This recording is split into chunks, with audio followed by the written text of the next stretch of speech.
আসসালামু আলাইকুম। এই প্রথম আজকে পালং শাক তুলতেছি।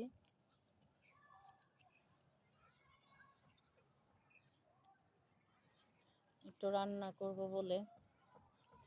পালং শাক তো ইঁদুরে খেয়ে টেয়ে যা ছিল তা আমাদের জন্য রেখে গেছে।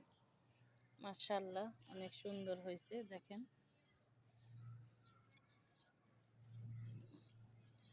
গেলবারও হয়েছিল অনেক, আলহামদুলিল্লাহ খেয়েছি।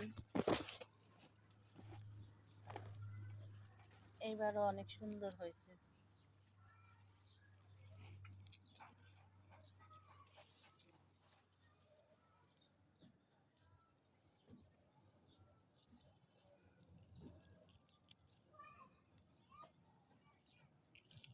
ইঁদুরে না খেলে আরো সুন্দর হতো, আরো ভালো হতো।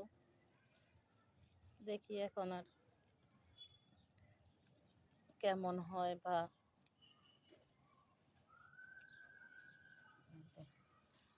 একদম টাটকা সার মুক্ত অসাধারণ শাক, পালং শাক।